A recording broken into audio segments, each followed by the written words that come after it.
Boa noite, meus irmãos. A graça e a paz do nosso Senhor Jesus domine e reine sobre a sua vida, sobre o seu coração. Amém? Abra comigo a palavra do Senhor em Romanos capítulo 11.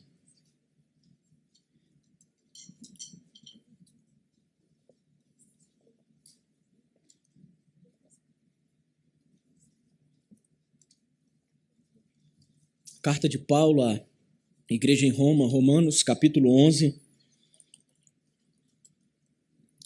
Se eu não estou enganado, esse é o quarto sermão dentro de um único capítulo. Então, se você perdeu as três exposições anteriores de Romanos capítulo 11, quero convidar você nessa semana a entrar no nosso canal no YouTube e assistir, porque hoje nós estamos encerrando Romanos capítulo 11, do verso 33 ao verso de número 36, e diz assim a palavra do Senhor: ó profundidade da riqueza, tanto da sabedoria como do conhecimento de Deus. Quão insondáveis são os seus juízos, e quão inescrutáveis os seus caminhos. Quem, pois, conheceu a mente do Senhor? Ou quem foi o seu conselheiro? Ou quem primeiro deu a ele para que lhe venha a ser restituído? Porque dele, e por meio dele, e para ele são todas as coisas. A ele, pois, a glória eternamente. Amém. Senhor, nós estamos diante da palavra do Senhor que foi lida. Quando a palavra do Senhor ela é lida e pregada de maneira fiel, é a voz do Senhor que fala a nós. Nós suplicamos para que, em nome de Jesus e por intermédio do Espírito Santo de Deus, o Senhor fale a nós nessa noite, que eu possa diminuir para que o Senhor cresça, que eu não seja, Deus, um empecilho da Tua voz e da Tua palavra, mas que eu possa ser um instrumento e um canal.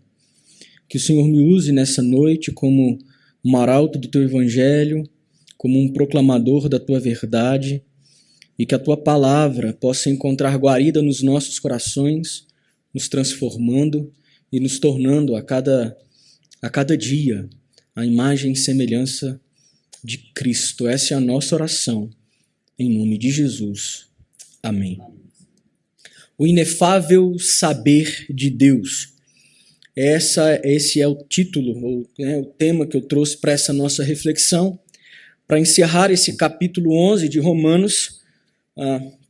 Ouso dizer que um dos capítulos mais difíceis de toda a palavra de Deus é o tal de Romanos 11. Eu quero iniciar, meus irmãos, dizendo a você, caso você não tenha lido a obra ou assistido os filmes ali de C.S. Lewis, na sua obra As Crônicas de Nárnia, ele escreve um diálogo entre Lúcia e Aslan, o leão. E Aslan, o leão ali, simbolizando a pessoa ou o ser de Deus, e Lúcia ali simbolizando a figura do cristão, do filho, do servo de Deus. E Aslan, após um tempo sem manifestar a sua presença, a pequena Lúcia, que no livro e no filme é uma criança, quando reencontra Lúcia, nesse reencontro entre Aslan, o leão, o ser de Deus, e Lúcia, a pequena, a cristã, algo acontece e Lúcia olha para Aslan e diz assim: como você está grande? E Aslan responde: é porque você está mais crescida, meu bem. Então Lúcia diz: e você não? E Aslan responde: eu? Não. Mas, à medida que você crescer, eu parecerei maior aos seus olhos. E esse diálogo, tanto do livro como ali no filme, ele é algo que sempre me chama a atenção, porque é uma grande realidade. C.S. Lewis ele foi cirúrgico. E o apóstolo Paulo, ele vivenciou essa verdade que Lewis expõe na sua obra. Quanto mais o apóstolo Paulo crescia diante de Deus, mais Deus, aos olhos do apóstolo Paulo, parecia maior. E essa é uma verdade para mim e para você. Quanto mais nós crescermos em intimidade diante de Deus, maior Deus vai parecer aos nossos olhos. E a grande verdade é que Deus ele vai parecendo cada vez maior, não porque ele vai crescendo ou ele vai se tornando cada vez mais poderoso, porque ele é. Ou na linguagem que ele usou a Moisés, eu sou o que sou. Que no hebraico ali é, eu serei o que serei. E o que ele será? Ele será adorado por todo o povo, língua, tribo e nação. E Paulo termina esse capítulo 11 de Romanos reconhecendo que cada vez que ele se aproximou mais da pessoa de Deus, cada vez que ele entendia mais da palavra do Senhor, cada vez que o apóstolo Paulo era visitado por Deus, cada vez que ele recebia uma revelação e uma verdade divina, maior e mais profundo se tornavam a sabedoria e o conhecimento do Senhor. Então, se você talvez não consegue ver Deus de uma maneira grandiosa, o problema não está em Deus, porque Ele é. Talvez o problema está em você, que não tem crescido diante dele e por isso não consegue contemplar a grandeza do Deus que é Pai, Filho e Espírito. É por isso que o título, meus irmãos, dessa mensagem é o inefável saber de Deus. Porque somente um Deus grande, grande, grande, tem um saber inefável, ou como diz o texto, insondável e inescrutável. Dito isso, precisamos entender que os desígnios de Deus são profundos em riqueza. A vontade soberana de Deus só pode ser conhecida, sondada, perscrutada, examinada. Essa palavra tem que falar devagar, senão trava, né? Porque Ele mesmo decidiu se revelar a nós. A mente humana, ela é incapaz de compreender o maravilhoso saber de Deus. Por isso que Paulo diz, olha, é insondável, é profundo, é rico, é maravilhoso demais para que a criatura possa compreender plenamente os caminhos do seu Criador.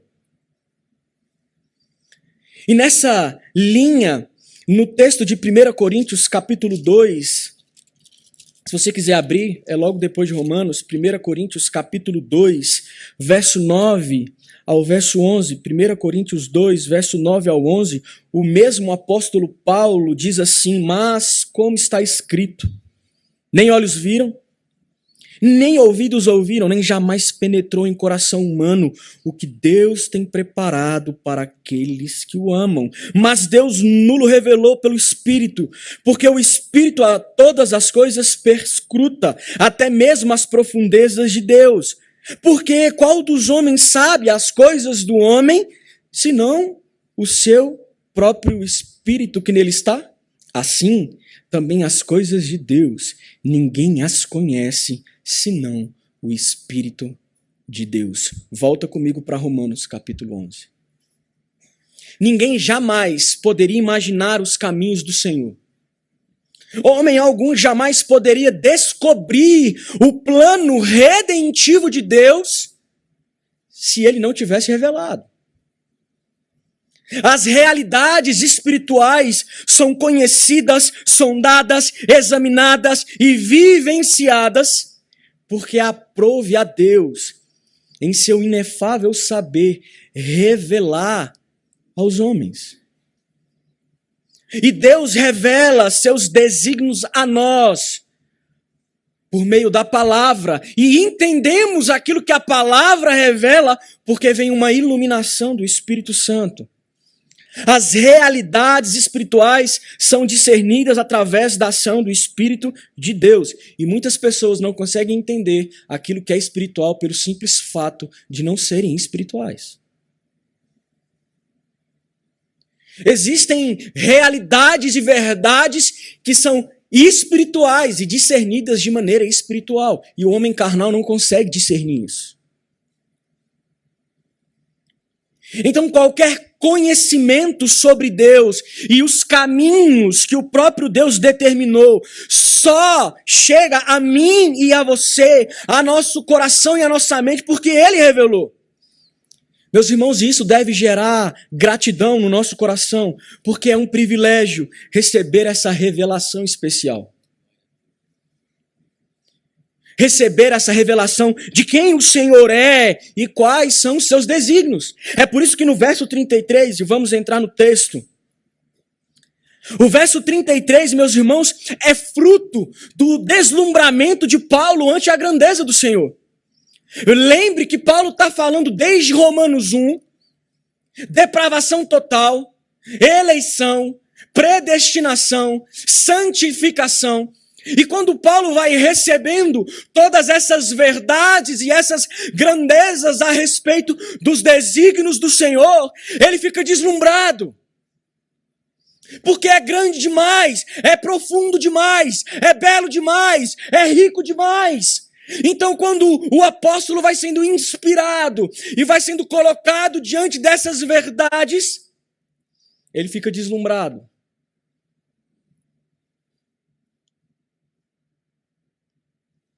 Afinal, por que eu? Por que Deus me amou? Tem tantas pessoas. Por que Deus me escolheu? Existem tantas pessoas. Por que eu, André Carolino, que estava indo ao inferno a passos largos, morto nos meus pecados, por que Deus resolveu me escolher? É profundo demais. É grande demais, é rico demais, é inefável o saber de Deus. Que amor é esse? Porque Ele me amou, porque um dia Ele resolveu tirar as escamas dos meus olhos para que eu pudesse contemplar. É inefável, é insondável, não tem como você entender plenamente o porquê. Meus irmãos, e isso deve gerar não apenas gratidão no nosso coração, mas confiança. E a minha pergunta é: o quanto verdadeiramente você confia em Deus?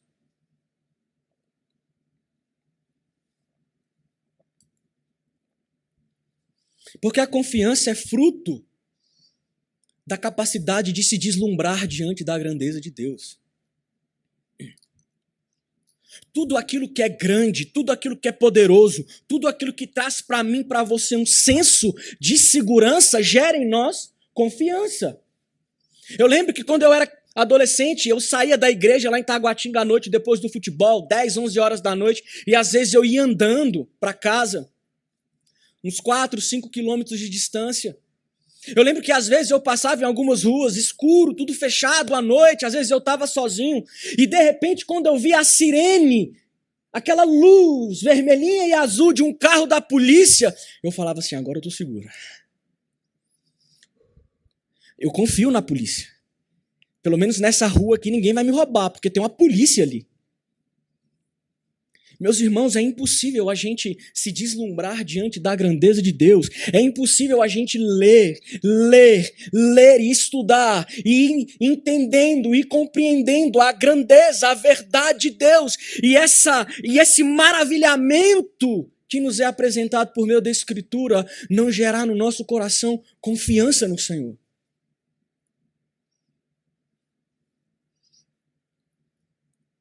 E quanto mais contemplamos a grandeza do Senhor, mais o nosso coração vai aprendendo a confiar no Senhor. De fato, a confiança, ela não retira a nossa humanidade, ela não retira, por exemplo, o lamento no momento do sofrimento, mas ela retira o murmúrio, e no lugar do murmúrio, do reclamar, do questionar, do indagar, a gente vai sendo, Deus, o Espírito vai gerando no nosso coração a gratidão. A sabedoria do Senhor é inefável, é profundamente rica, insondável, inescrutável, mas por amor, por graça e por misericórdia, Deus resolveu, em alguma medida, se revelar a nós. Você consegue descansar no Senhor? Você consegue colocar o seu coração e confiar no Senhor? entendendo que de fato Ele sabe o que é melhor para você.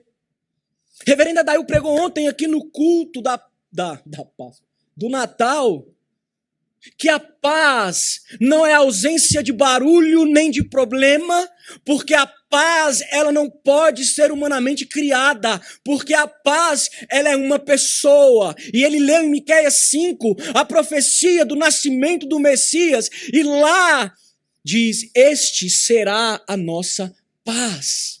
Será, meus irmãos, que diante da grandeza dessa revelação que ele deu a nós, a gente consegue de fato descansar e colocar o nosso coração confiante no Senhor. Esse que é a nossa paz, esse que nasceu do ventre de uma mulher. Meus irmãos, existe um abismo entre a sabedoria do Senhor e a mente humana. Entre o saber do Criador e o conhecimento da criatura.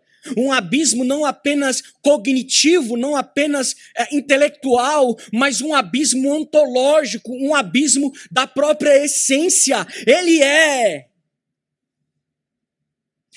a fonte, Ele é o Criador, Ele é Deus, Ele é o Senhor, Ele é o oleiro. Nós somos vasos. Nós somos vasos de barro. Nós somos criaturas. Nós somos finitos. Nós somos pecadores, Ele é santo. Existe um abismo, meus irmãos. E por mais que a palavra revelada diga que eu e você somos e fomos criados à imagem e semelhança de Deus, nós não somos Deus. E é aí que Adão e Eva pecaram e erraram, quando a serpente sussurra e diz: vocês serão conhecedores do bem e do mal. Não! Deus disse que morreriam. Não queiram ser o conhecedor pleno de todas as coisas. Só o saber de Deus é inefável. Só o saber de Deus é insondável. Apenas a mente do Senhor, que não pode ser perscrutada, examinada. A gente não consegue, a gente até tenta.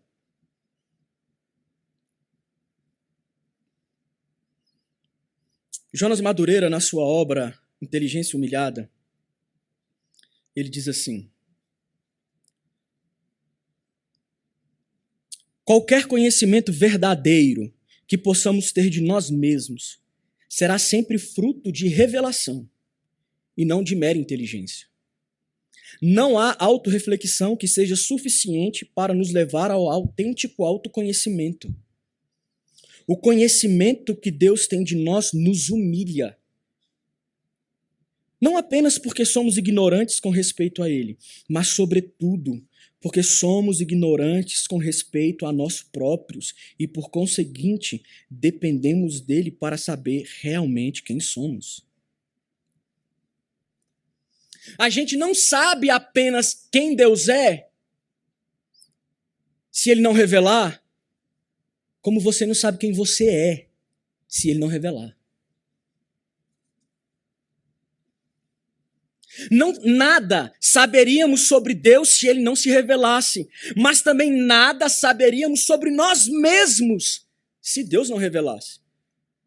Você sabe que você é a imagem e semelhança de Deus porque Ele revelou. Você sabe que você peca contra Deus porque Ele revelou. Você sabe que você estava indo para o inferno porque Ele revelou. Você sabe o caminho da salvação porque Ele revelou.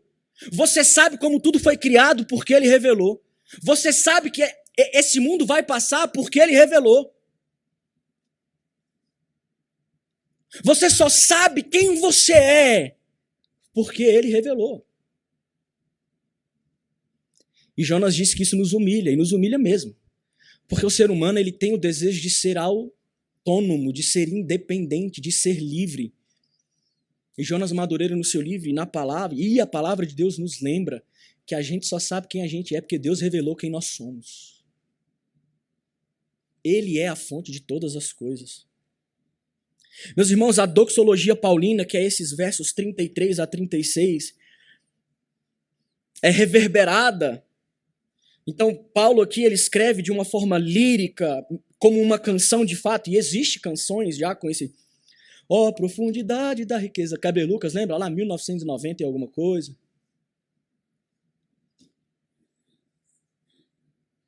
Porque isso aqui de fato é uma canção de adoração.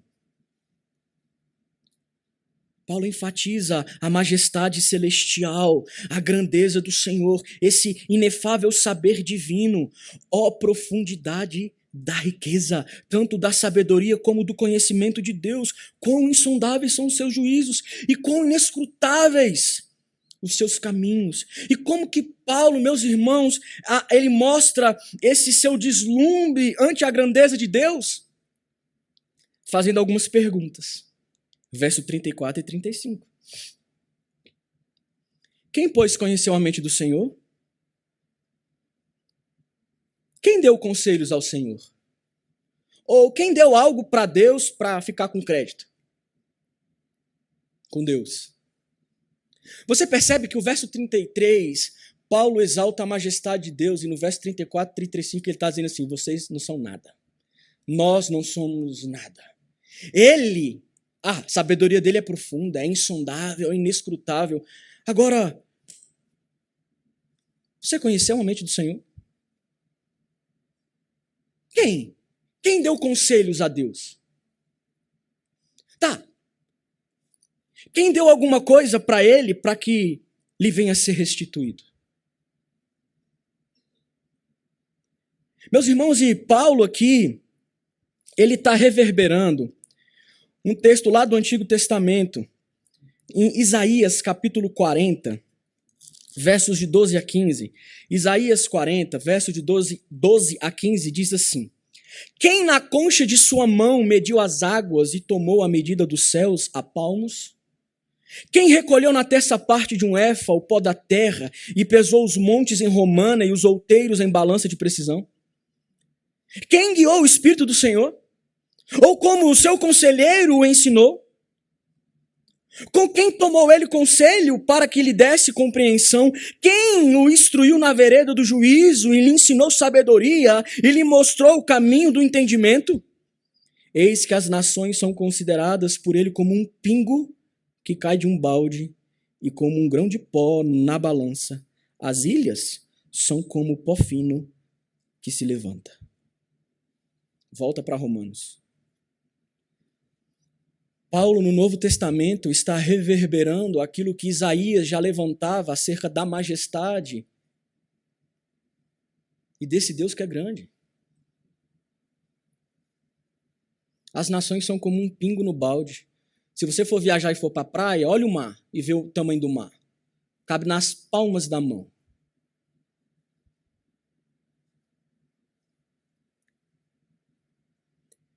Meus irmãos, quem somos nós para desafiar o Senhor?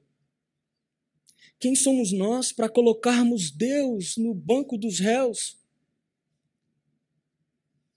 Quem é o homem para abrir os lábios, a boca e dizer que esse negócio de doutrina de eleição e predestinação é injusto? Quem é você? Quem conheceu a mente do Senhor? Quem deu conselho a ele? Ou quando Deus pergunta a Jó, onde você estava, Jó? Quando eu falei para o mar, você vem só até aqui. Quem somos nós, meus irmãos? Para achar que sabemos mais do que Deus, o que de fato é melhor para a nossa vida.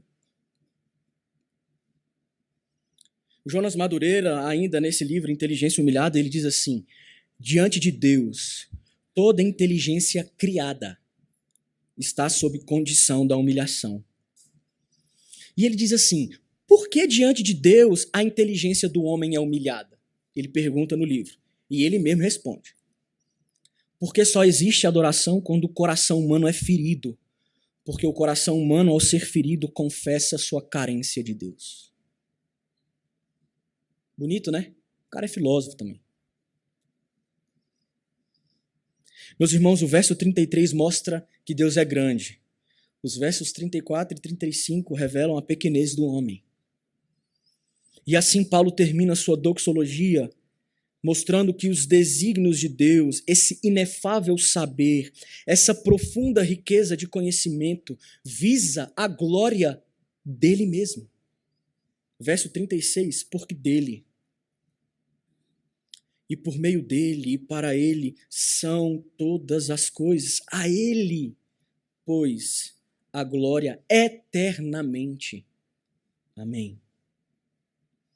Deus sempre fez tudo, e tudo que fez para receber glória. Deus cria o homem para ser glorificado. Deus tira o homem do Egito para que eles possam ir fazer um culto de adoração. O menino nasce na manjedoura para redimir os pecadores, para que esses pecadores, agora redimidos e justificados, glorifiquem o nome do Senhor. Paulo, no verso 36, nos mostra que Deus é o alfa e o ômega. Deus é a fonte, porque dele.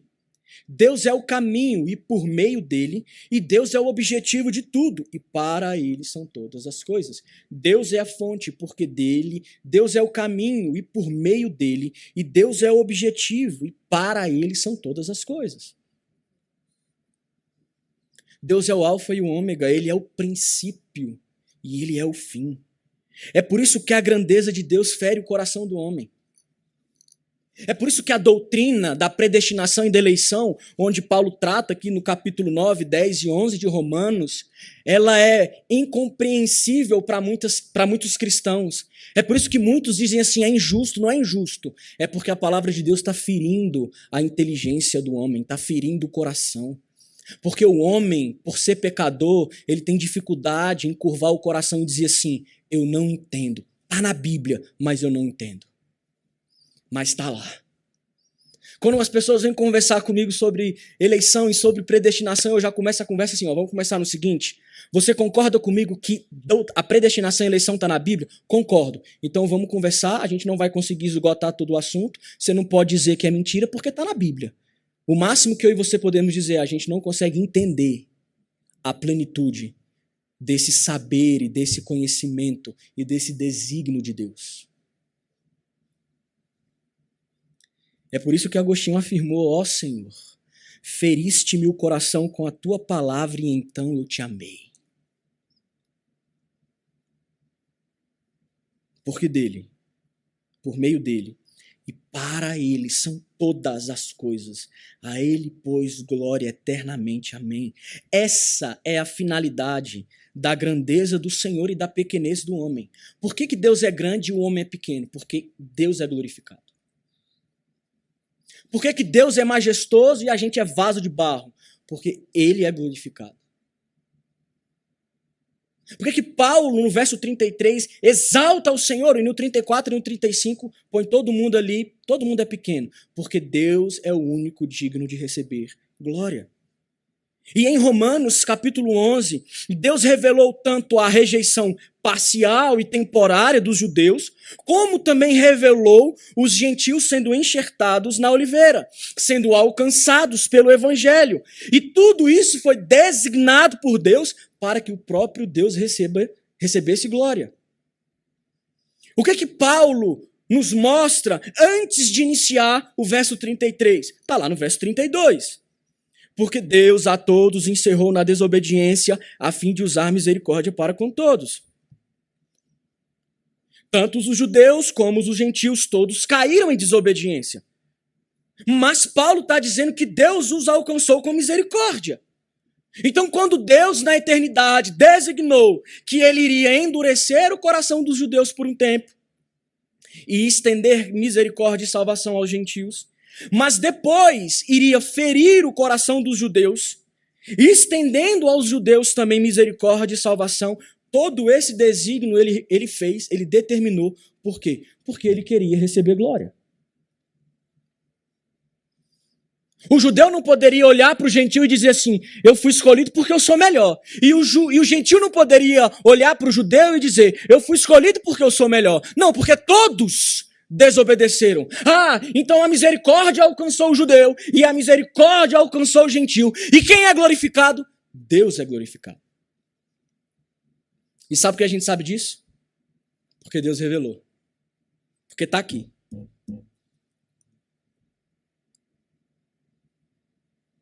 E como que nós podemos aplicar tudo isso para nós hoje, em pleno século XXI?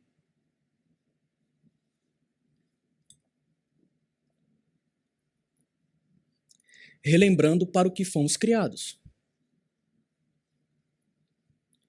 Você existe para glorificar o nome do Senhor. Você existe para dar glória ao nome de Deus. Foi para isso que Deus te criou. E é isso que vamos fazer na eternidade. Adoração, glória. Tudo que fazemos na terra deve ser feito para glorificar o Senhor. Tudo vai passar. E nós vamos estar na eternidade diante do eu sou. Cantando, adorando e fazendo alguma coisa que eu não sei o que, porque ele não revelou. Alguma coisa a gente vai fazer. Não vai ficar voando e nem batendo papo à toa. Acho que vai ter muito trabalho, muito serviço, muita adoração. A pergunta, meus irmãos, é: você tem cumprido essa finalidade para a qual foi criado? A sua vida glorifica ao Senhor? Você se preocupa com a glória do nome de Deus?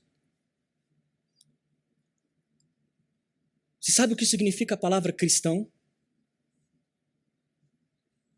Pequenos cristos. Você é um pequeno Cristo? Você de fato reluz à luz do Evangelho? Você se importa com a glória do nome de Deus? A glória do nome de Deus é o centro da sua vida. Das suas escolhas. As escolhas que você faz no dia a dia glorificam ao Senhor?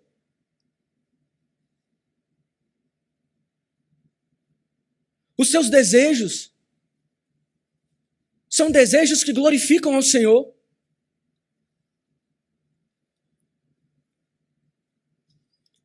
As suas conversas, as suas amizades, os seus relacionamentos, a forma que você gasta dinheiro, glorifica o nome do Senhor? A roupa que você escolhe para usar, glorifica o nome do Senhor?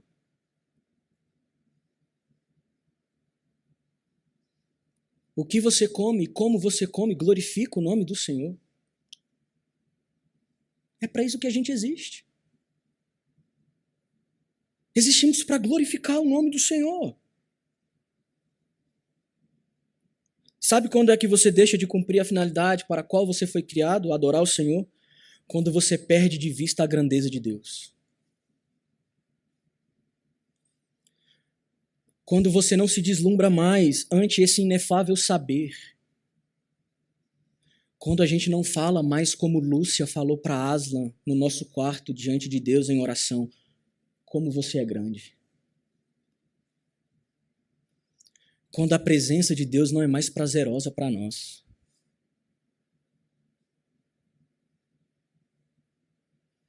John Piper vai dizer que um Deus que não pode ser servido é um Deus que só pode ser desfrutado.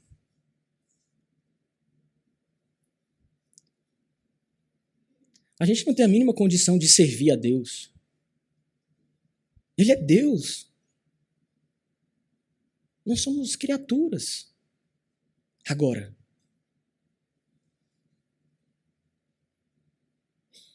nós devemos nos desfrutar da presença de Deus. E isso é possível porque Ele veio até nós. Isso é possível porque Ele se revelou a nós. Isso é possível porque Ele encarnou nesse mundo.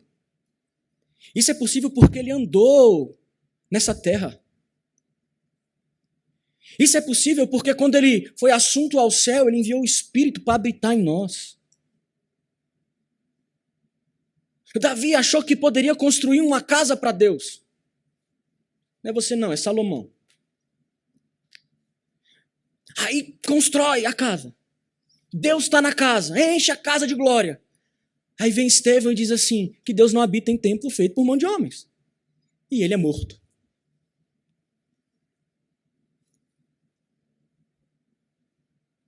Nós nascemos para desfrutar da presença do Senhor. O quanto a gente tem se deleitado na presença de Deus. John Piper fala que ele não diz mais assim, você crê em Deus? Todo mundo crê. Até o cão crê, a Bíblia diz.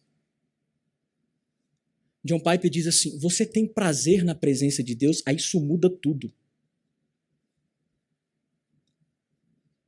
Fala para o incrédulo deixar o jogo do Flamengo no boteco no domingo e vir para o culto. Não dá prazer. Meus irmãos, Paulo começou o capítulo 9 demonstrando compaixão porque os judeus não estavam crendo no Senhor. E ele termina o capítulo 11 adorando ao Senhor. Paulo começou o capítulo 9 falando da doutrina da eleição e da doutrina da predestinação com compaixão e tristeza, mas ele termina essa dogmática, essa doutrina em adoração. Paulo não terminou o assunto da eleição e da predestinação com porquês e nem com todas as respostas. Paulo não terminou esse assunto da eleição e da predestinação com uma série de questionamentos ao Senhor. Paulo não fez da doutrina da eleição e da predestinação um ringue teológico, como muitos pastores, muitos teólogos gostam. Só pode frequentar a igreja reformada se crê na doutrina da predestinação. Quem disse? Só pode ser membro se acreditar que existe a eleição. Quem disse? Esse não é o centro do cristianismo, meus irmãos. Paulo, o apóstolo Paulo, ele não pega isso e transforma isso numa batalha teológica ou eclesiástica. Porque quem convence é o Espírito. Não é fácil entender isso que Paulo está dizendo.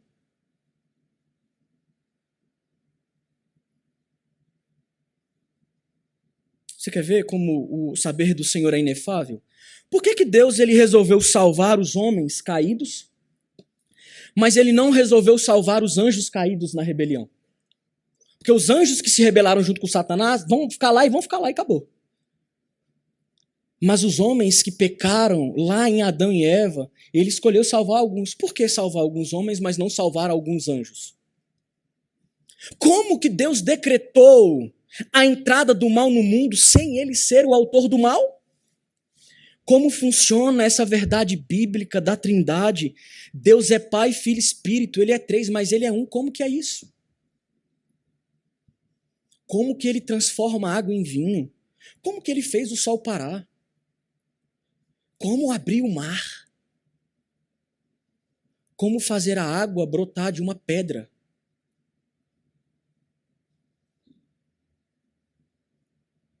Explica. Não explica. Por que escolheu André e não escolheu João? Não explica. Por que eleger uns e não eleger outros? Não explica. E não vai explicar. Já tem mais de 2000 e tantos anos de história do cristianismo e não se explica. O saber de Deus é inefável. É impossível sondar a plenitude da mente de Deus. É isso que Paulo está dizendo.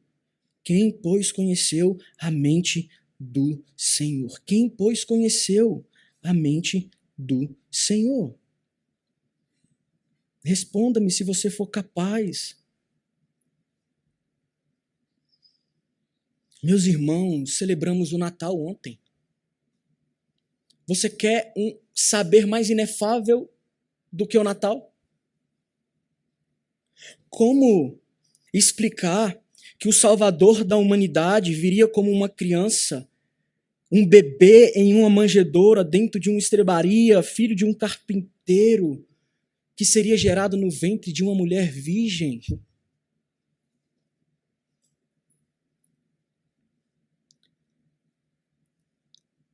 O paradoxo do Natal. Aquele por quem todas as coisas foram feitas, foi feito uma de todas essas coisas. Foi feito o homem no tempo por meio de quem todos os tempos foram criados. O Criador do sol foi feito sob o sol. Aquele que enche o mundo jaz em uma manjedoura, grande na forma de Deus, mas minúsculo na forma de servo. Isto foi de tal forma que nem sua grandeza foi diminuída por sua pequenez, nem sua pequenez foi superada por sua grandeza. Estava no mundo há menos anos do que seus servos, embora mais velho do que o próprio mundo em sua eternidade. Foi feito homem. Quem fez o homem? Foi criado de uma mãe a quem ele criou. Foi carregado pelas mãos que ele formou, amamentado nos seios que ele havia enchido. Gritou na manjedoura na infância sem palavras. Ele, a palavra sem a qual toda eloquência humana é muda. Ele está em uma manjedoura, mas contém o mundo. Ele mama no peito, mas também alimenta os anjos. Ele está envolto em panos, mas nos veste com a imortalidade. Ele não encontrou lugar na pousada, mas fez para si um templo no coração dos crentes. Regozijemo-nos então nesta graça, pois que maior graça poderia Deus ter feito nascer sobre nós do que fazer seu Filho unigênito se tornar o Filho do homem, para que um filho do homem pudesse, por sua vez, se tornar um filho de Deus? Pergunte se isso foi merecido. Pergunte por sua razão, por sua justificativa, e veja se você encontrará alguma outra resposta além da pura graça. Agostinho de Hipona. É inefável o saber. Ó profundidade da riqueza, tanto da sabedoria como do conhecimento. E Paulo termina em adoração, reconhecendo que o saber de Deus é inefável, é profundo, é rico demais para sua mente humana ilimitada. Mais do que saber todos os desígnios de Deus, Paulo adorou ao Senhor. E o adorou porque teve o seu coração ferido e a sua inteligência humilhada diante desse saber divino. Talvez você está aqui presencialmente ou acompanhando pela transmissão. E você ainda não se rendeu a esse inefável saber que é o próprio Cristo.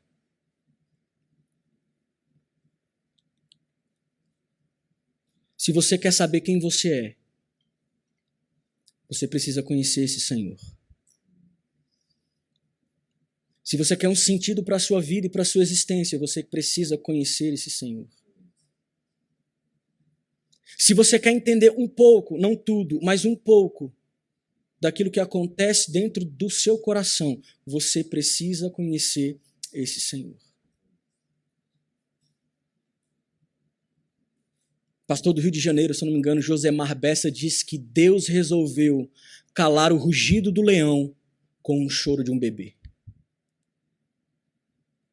Você precisa se render a esse menino que nos nasceu. E eu quero concluir, meus irmãos. Provavelmente 2021 foi um ano onde muitos dos desígnios de Deus na sua vida foram profundos demais para a sua compreensão. Acontecimentos que você jamais imaginava que poderiam bater a porta da sua vida, bateram. E provavelmente você ainda não entendeu alguns deles, e outros você talvez nunca entenderá. Talvez você tenha passado por diversos vendavais, e como todo bom vendaval, muitas coisas foram mudadas do lugar. Você precisa lembrar que o caminho do Senhor é profundo, é rico, é insondável, é inescrutável. Você precisa lembrar das palavras do profeta Isaías no capítulo 55, verso 8 e 9. Porque os meus caminhos não são os seus caminhos, e nem os meus pensamentos são os seus pensamentos. Os meus caminhos são mais altos que os seus caminhos. Os meus pensamentos são mais altos que os seus pensamentos. O meu saber é inefável.